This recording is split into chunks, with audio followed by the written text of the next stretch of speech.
Hello my dear student. तो कैसे आप सभी, आशा करते हैं कि आप लोग बहुत अच्छे होंगे।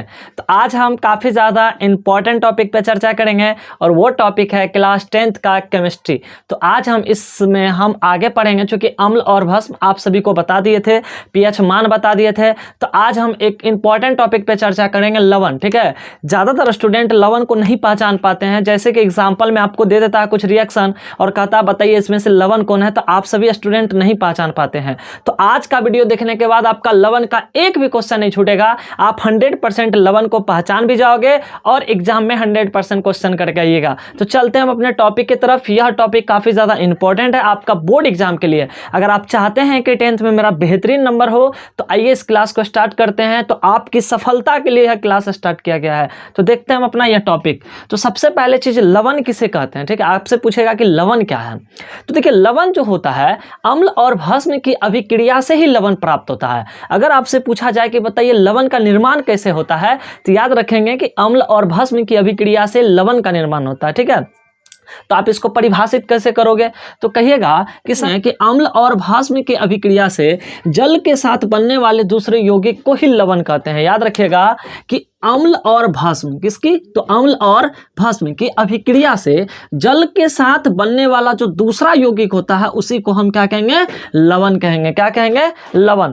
अब हम समझते हैं, ठीक है, कि इसको एग्जाम्पल से कैसे समझेंगे। तो देखिए, HCl जब अभिक्रिया करता है NaOH से तो बनता है आपका NaCl प्लस H2O। ठीक है, अब यहाँ पे HCl क्या है, तो HCl आपका अम्ल हो जाएगा, NaOH क्या हो जाएगा, आपका भस्म हो जाएगा, और यहाँ जो NaCl बना है ये एक प्रकार का लवण है, और H2O जो है ये एक प्रकार का क्या है, जल है होता है। देखिए यहाँ पे HCl का जो नाम होता है ये हाइड्रोक्लोरिक अम्ल है, ये जो NaOH है ये सोडियम हाइड्रोक्साइड है, ये एक प्रकार का भस्म है। ये दोनों जब अभिक्रिया करता है तो Na और Cl अभिक्रिया करके बनाता है NaCl। यहाँ पे बच गया हाइड्रोजन और यहाँ पे OH, तो ये H और H, दूगो H एगो ऑक्सीजन बनाता है जल।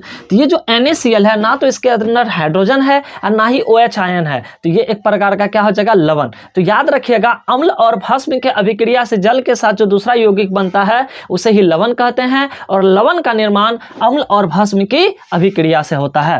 अब हम देखते हैं कुछ महत्वपूर्ण लवण। लवण को पहचानने का बेस्ट तरीका है, उसके अंदर हाइड्रोजन और OH आयन नहीं होता, ना तो हाइड्रोजन आयन होगा ना तो हाइड्रोक्साइड आयन होगा। चलिए पहचानते हैं लवण को। तो यहाँ पे हम कुछ महत्वपूर्ण लवण लिख रखे हैं, देखते हैं। जैसे सोडियम क्लोराइड, इसका आपको पता है कि व्यापारिक नाम क्या होता है, नमक। सोडियम क्लोराइड का व्यापारिक नाम अगर आपसे पूछा जाए तो इसका नमक होता है। तो सोडियम क्लोराइड का सूत्र हो जाएगा NaCl, और यह एक प्रकार का क्या है, लवण है।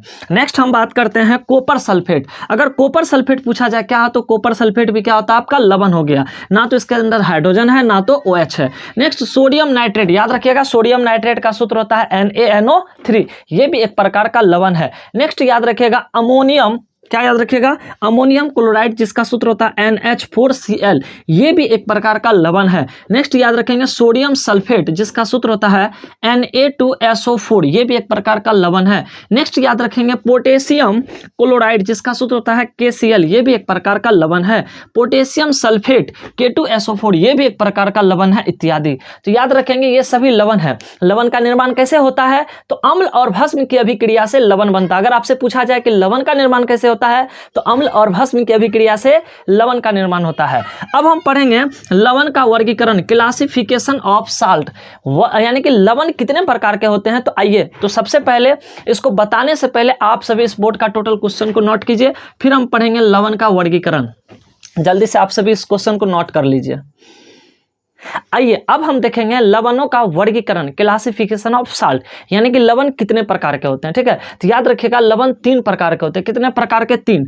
पहला हो जाएगा आपका सामान्य लवण, क्या होगा, सामान्य लवण जिसको हम नॉर्मल साल्ट कहेंगे।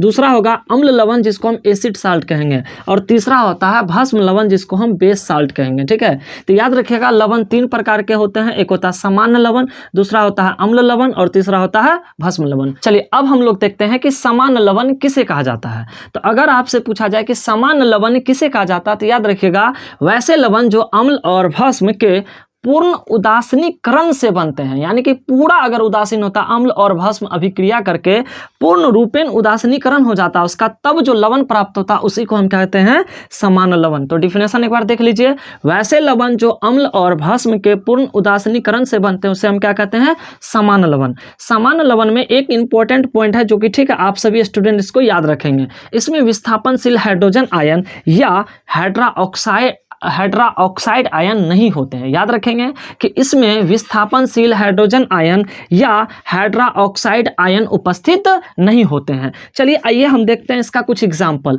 तो इसका एग्जाम्पल देखेंगे NaCl। देखिए ये जो NaCl है ये आपका समान लवण है। समान लवण कैसे बनता है, तो अम्ल और भस्म के किसका, तो पूर्ण उदासीनीकरण से प्राप्त होता है, और इसके अंदर ना तो विस्थापनशील हाइड्रोजन आयन होता है और ना ही विस्थापनशील हाइड्रोक्साइड आयन होता है। जैसे एग्जाम्पल देखिए NaCl, ना तो इसमें हाइड्रोजन है ना तो OH है, तो ये आपका हो जाएगा समान लवण। चलिए CuSO4, देखिए CuSO4 एक प्रकार का समान लवण है। क्यों, क्योंकि ना तो इसके अंदर हाइड्रोजन आयन है और ना ही हाइड्रोक्साइड आयन है।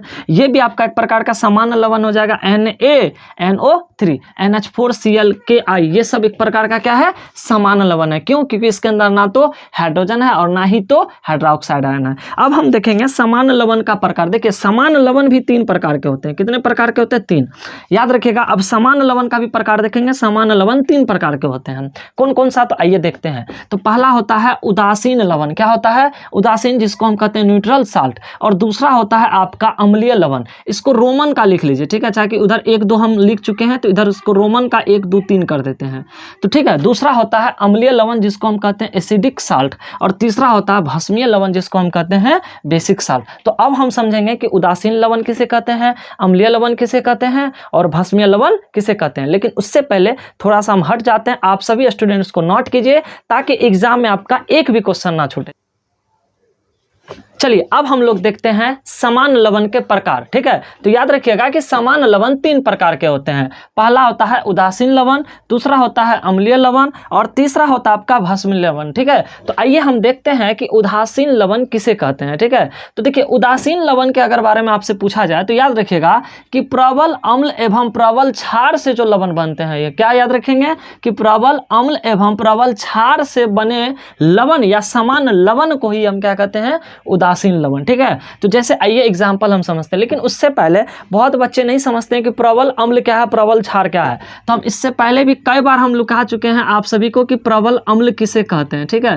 तो याद रखिएगा कि HCl आपका प्रबल अम्ल होता है, H2SO4 प्रबल अम्ल होता है, HNO3 ये सभी क्या है, प्रबल अम्ल है। और अगर हम प्रबल भस्म की बात करें, किसकी बात करें, प्रबल भस्म की बात, तो याद रखिएगा NaOH प्रबल भस्म है, KOH प्रबल भस्म है। तो ये सभी जो देख रहे हैं आप सभी, ये प्रबल भस्म है, क्या है, प्रबल भस्म है। तो आइए हम देखते हैं। तो यहाँ से हमसे पूछ रखा था कि उदासीन लवण किसे कहते हैं। तो याद रखिएगा कि प्रबल अम्ल और प्रबल क्षार से जो समान लवण बनता है उसी को ही हम कहते हैं उदासीन लवण। तो एग्जाम्पल देखते हैं, जैसे HCl आपको पता है ये प्रबल अम्ल है, और NaOH याद रखिएगा ये प्रबल क्षार है, क्या है, प्रबल क्षार, यहाँ पे हम लिख चुके हैं। तो यह दोनों अभिक्रिया करके बनाता है NaCl प्लस H2O। तो यहाँ से ये जो आपका NaCl है ये उदासीन लवण हो जाएगा, क्या हो जाएगा, उदासीन लवण। तो चलिए पहला आपका क्लियर हो गया। दूसरा देखते हैं कि अम्लीय लवण किसे कहते हैं। तो याद रखिएगा वैसा लवण जो मजबूत अम्ल तथा कमजोर भस्म की अभिक्रिया से बनते हैं, यानी कि वैसा लवण जो प्रबल अम्ल और दुर्बल भस्म, यानी कि कमजोर का मतलब होता है दुर्बल, दुर्बल भस्म की अभिक्रिया से जो बनते हैं लवण उसे ही हम कहते हैं अम्लीय लवण। याद रखिएगा अम्लीय लवण में जो होगा प्रबल अम्ल होगा और दुर्बल क्षार होगा। तो जैसे एग्जाम्पल के माध्यम से समझते हैं, याद रखिएगा NaCl ये एक प्रबल अम्ल है और NH4 और यहाँ पे सॉरी OH हो जाएगा, ठीक है, यहाँ से हो जाएगा NH4OH, ये एक प्रकार का दुर्बल भस्म है। और यह दोनों अगर आपस में भी क्रिया करता है तो यहाँ से देखिए किस प्रकार से बनेगा, ये बना देता है क्या चीज़, NH4Cl बन गया, और यहाँ से देखिए OH और H मिलकर के क्या बना देगा, जल। तो याद रखिएगा अगर प्रबल अम्ल हो और दुर्बल क्षार हो तब जो लवण का निर्माण होगा तो उसको कहेंगे अम्लीय लवण। चलिए अब हम लोग देखते हैं तीसरा है भस्मीय लवण की भस्मीय लवण किसे कहते हैं। तो याद रखिएगा वैसा लवण जो मजबूत भस्म तथा कमजोर अम्ल की अभिक्रिया से बनते हैं उसे ही भस्मीय लवण कहते हैं, यानी कि जो प्रबल क्षार और दुर्बल अम्ल की अभिक्रिया से बनेगा उसे ही हम क्या कहेंगे, कहेंगे? भस्मीय लवण। आइए एग्जाम्पल के माध्यम से समझते हैं। देखिए NaOH, आपको ये पता, ये प्रबल भस्म है। ये क्या है? प्रबल भस्म है। ये अभिक्रिया करता है, यहाँ से देखिए क्या चीज़ है? एसिटिक अम्ल है, जो कि एक प्रकार का कमजोर अम्ल है। क्या है?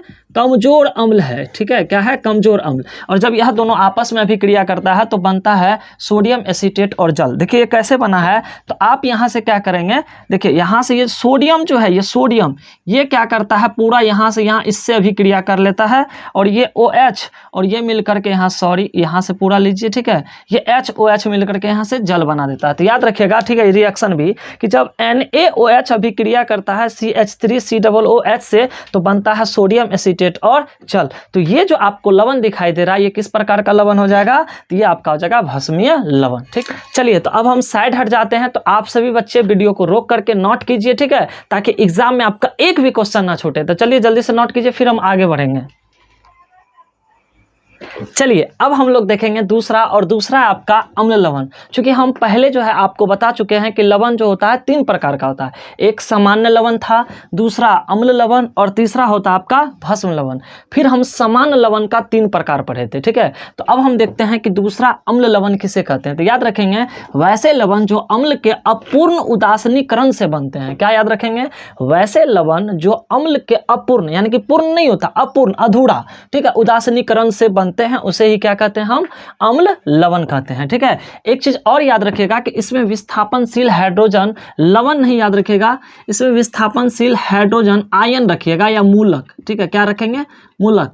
तो याद रखेंगे इसमें विस्थापनशील हाइड्रोजन मूलक होते हैं। ठीक है, जैसे एग्जाम्पल की मदद से हम देखते हैं। देखिए ये एक भस्म है, ये एक क्या है? भस्म, और इसकी अभिक्रिया होता है अम्ल से, और वो अम्ल क्या है? H2SO4, जो कि एक प्रबल अम्ल है। ठीक है, यहाँ पे इसका अपूर्ण उदासीनीकरण होता है और प्राप्त होता है आपका NaHSO4 और बनता है H2O। तो याद रखिएगा, यहाँ पे देखिए, यहाँ पे जो लवण बना है उसके अंदर विस्थापनशील हाइड्रोजन मूलक है, इसी कारण से इसको हम कहेंगे अम्ल लवण। क्या कहेंगे इसको? अम्ल लवण। तो याद रखेंगे, अम्ल लवण अगर आपसे पूछा जाए तो वैसा लवण जो अम्ल के अपूर्ण उदासीनीकरण से बनते हैं उसे ही हम लोग क्या कहते हैं? उसे अम्ल लवण कहते हैं, और इसके अंदर विस्थापनशील हाइड्रोजन मूलक होते हैं। और यहाँ पे देख सकते हैं कि किस प्रकार ये जो है भस्म से ये अम्ल अभिक्रिया करके लवण और जल बनाया है। तो यहाँ पे जो H2SO4 को होता है, ये अपूर्ण उदासीनीकरण के द्वारा बनता है, और ये जो है इसके अंदर रहता है हाइड्रोजन, इसीलिए इसको हम कहेंगे अम्ल लवण। ठीक है, क्या कहेंगे इसको? अम्ल लवण। तो इस प्रकार से क्लियर हो गया। कुछ अम्ल लवण का एग्जाम्पल और देते हैं, याद रखिएगा। KHCO3 ये एक प्रकार का अम्ल लवण होता है। क्यों? क्योंकि इसके अंदर हाइड्रोजन होता है। Na2HPO4 ये भी एक प्रकार का अम्ल लवण है, क्योंकि इसके अंदर हाइड्रोजन है। CaHCO3 का होल 2 ये भी एक प्रकार का अम्ल लवण है। क्यों? क्योंकि इसके अंदर हाइड्रोजन है। चलिए नेक्स्ट हम लोग देखते हैं भस्म लवण। भस्म लवण किसे कहते हैं? याद रखिएगा, वैसा लवण जो भस्म के अपूर्ण उदासीनीकरण से प्राप्त होते हैं। यहाँ पे भस्म लवण है, तो भस्म के अपूर्ण उदासीकरण से जो प्राप्त होता है उसे ही हम कहते हैं भस्म लवण। ठीक है, याद रखिएगा, भस्म है तो इसमें OH आयन होगा, इसीलिए इसमें विस्थापन योग हाइड्रा ऑक्साइड मूलक होते हैं। याद रखेंगे, इसमें विस्थापन योग या शील हाइड्रा ऑक्साइड मूलक होते हैं। जैसे इसका एग्जाम्पल देखें, देखिए भास्मिक लेड नाइट्रेट, याद रखेंगे भास्मिक लेड नाइट्रेट, जैसे PbOHNO3 ये एक प्रकार का लवण है, लेकिन ये भस्म लवण है। क्यों? क्योंकि इसके अंदर जो है OH है। इसी प्रकार हम कुछ और भी एग्जाम्पल है, तो पहले आप सभी बच्चे इसको नोट कीजिए, फिर हम आपको बताते हैं। ठीक है, वीडियो को रोक करके नोट कीजिए, तो कि जितना भी क्वेश्चन है सब इंपॉर्टेंट क्वेश्चन एग्जाम की दृष्टि से है। तो लवण का तो क्वेश्चन आपसे नहीं छूटने वाला है अगर आप इस वीडियो को देख लेते हैं। तो वीडियो को रोक करके नोट कीजिए। देखिए वीडियो देखने का सही तरीका होता है, पहले एक बार आप वीडियो को देखिए, फिर दोबारा कॉपी लीजिए, कलम लीजिए, और वीडियो को देख करके उसको नोट किया कीजिए। ठीक है, तो चलिए हम साइड हट जाते हैं, इसको नोट कीजिए, फिर हम आगे आपको बताते हैं। ठीक है, इसको नोट कीजिए। ठीक है, आप लोग नोट कर लीजिए इसको।